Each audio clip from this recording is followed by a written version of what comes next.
Assalamualaikum warahmatullahi wabarakatuh. Perkenalkan, nama saya Akmal Zaidan, saya dari Rombel PAPB 18. Ya, di sini saya akan menjelaskan tentang apa itu metode pembelajaran case study. Sesuai dengan animasi sebelumnya, di mana bab pertama yang akan saya jelaskan adalah pengertian. Pengertian dari case study atau studi kasus merupakan salah satu model student centered learning. Pada model ini, peserta belajar dituntut untuk berperan aktif dalam pengambilan keputusan di suatu kasus yang nyata di masa lalu. Kasus adalah cerita yang mengandung pesan-pesan yang tersamarkan dan akan dipecahkan baik dalam individu maupun kelompok. Sedangkan studi kasus adalah suatu metode yang digunakan dalam penyajian suatu pelajaran dengan memanfaatkan kasus yang ditemui sebagai bahan pembelajaran, kemudian kasus tersebut dibahas bersama-sama untuk mendapatkan solusi dan jalan keluar. Metode pembelajaran dengan studi kasus ini memungkinkan siswa untuk bisa memecahkan dan mengambil keputusan terhadap kasus yang ditemukan dalam kehidupan sehari-hari. Ketika kita sebagai guru mempertimbangkan hasil belajar yang ingin dicapai oleh siswa, yang harus dilakukan yaitu meminta siswa untuk menganalisis kasus yang telah diberikan atau yang telah ditentukan. Selanjutnya, kasus tersebut didiskusikan kenapa kasus tersebut bisa terjadi dan apa alasan tindakan tersebut dilakukan. Kemudian, siswa diminta untuk menyarankan suatu solusi dalam tindakan tersebut. Hal ini melatih siswa untuk meningkatkan kemampuan siswa dalam memecahkan masalah.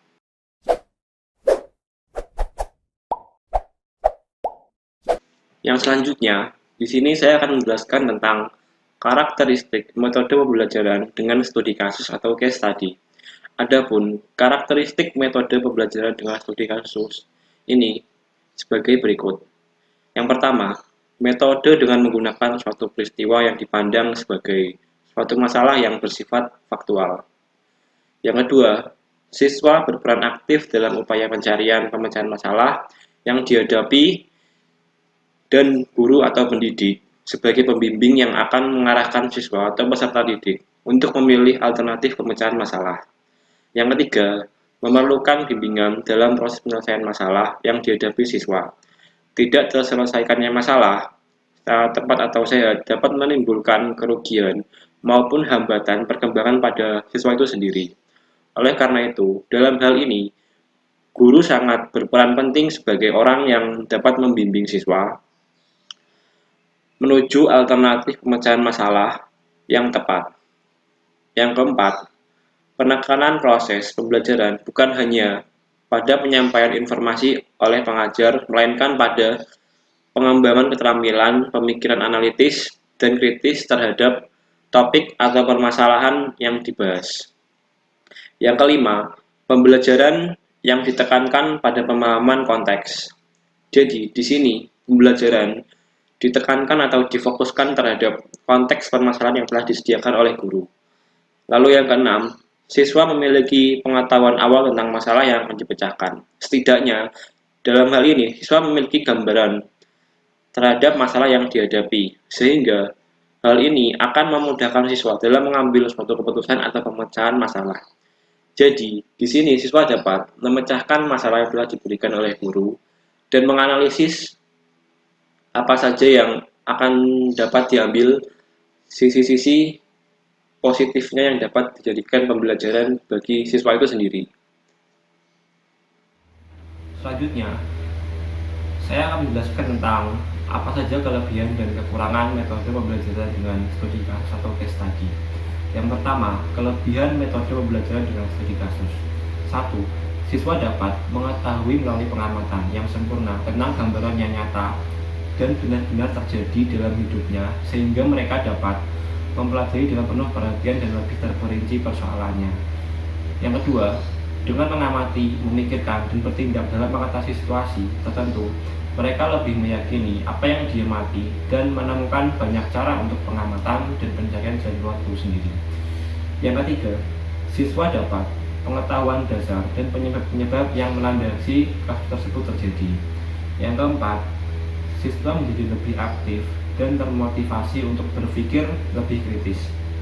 Yang kelima, membantu siswa dalam mengembangkan intelektual dan keterampilan berkomunikasi secara lisan maupun tertulis, karena nantinya siswa akan mempresentasikan hasil analisis mereka di depan kelas setelah melakukan diskusi terhadap kasus sebelumnya. Lalu, saya akan menjelaskan tentang kelemahan metode pembelajaran dengan studi kasus. Yang pertama, guru memerlukan banyak waktu untuk mempersiapkan bahan kasus yang ditemui dan petunjuk cara pemecahannya yang diperlukan siswa. 2. Siswa kadang-kadang menjadi frustasi karena seperti dalam situasi nyata, informasi dalam kasus mungkin kurang lengkap dan juga mungkin kurang terperinci terhadap kasus tersebut. Untuk bab selanjutnya, mengenai komponen-komponen dan langkah-langkah dalam metode case study atau studi kasus, akan saya jelaskan melalui animasi-animasi yang telah saya buat di video selanjutnya. Silahkan disimak dan diperhatikan. Saya akan menjelaskan tentang komponen-komponen case study. Komponen case study terdiri dari 1. Memutuskan mengapa dan kapan menggunakan case study. 2. Mengembangkan atau memilih kasus. 3. Membimbing siswa dalam diskusi. 4. Persiapan guru dalam diskusi di kelas. 1. Memutuskan mengapa dan kapan menggunakan case study. Guru harus mempertimbangkan penggunaan case study dalam situasi yang mana guru bisa menggunakan diskusi kelas atau latihan pemecahan masalah.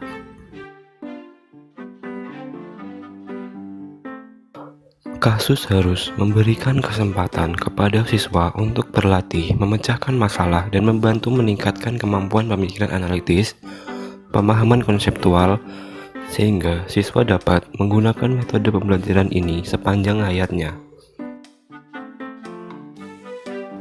Yang kedua, mengembangkan atau memilih kasus. Sumber yang dapat digunakan untuk case study yaitu jurnal, koran, majalah, novel, dan video. Bahan kasus yang baik harus memiliki kriteria seperti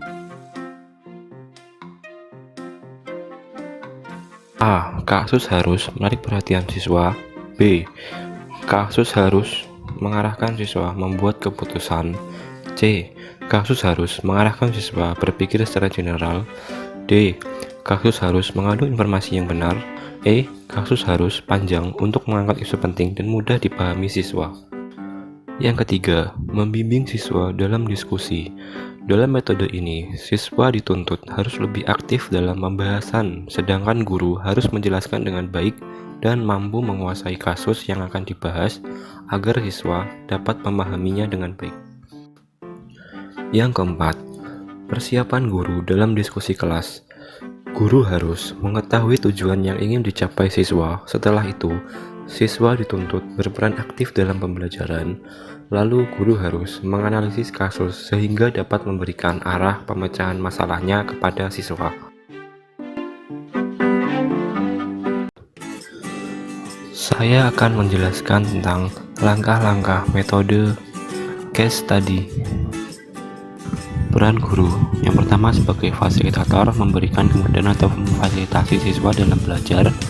Yang kedua, sebagai membimbing siswa agar dapat menemukan berbagai potensi Yang ketiga, sebagai pengawas, bertugas melakukan pengawasan dengan memperhatikan semua komponen. Selanjutnya, peran siswa. Sebagai tim yang akan memecahkan masalah, di sini siswa dituntut aktif untuk menganalisis dan dapat memecahkan kasus yang diberikan. Langkah-langkah studi kasus. 1. Guru harus mengetahui apa tujuan yang ingin dicapai siswa dalam pembelajaran metode case study ini. Yang kedua, dalam persiapan, guru harus memilih kasus yang sesuai dan menganalisis kasus yang akan dipecahkan. Yang ketiga, guru membagi kelas menjadi pasangan-pasangan atau berkelompok dan guru memberikan sebuah kasus. Yang keempat, setelah itu siswa akan mendiskusikan suatu kasus yang diberikan gurunya di dalam kelompoknya. Yang kelima, kemudian setiap pasangan atau kelompok akan membuat rangkuman mengenai suatu kasus dengan lengkap dan mengarah pada pemecahan masalah.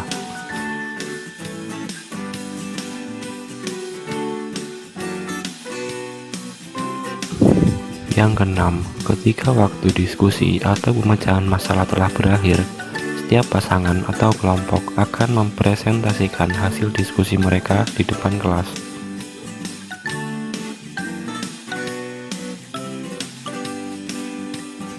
Yang ketujuh, guru akan menilai hasil diskusi mereka. Yang dinilai oleh guru adalah bagaimana sikap siswa dalam mengembangkan pola pikirnya, bagaimana cara mereka mengemukakan pendapat saat melakukan diskusi dalam kelompok, dan bagaimana cara mereka memecahkan suatu masalah.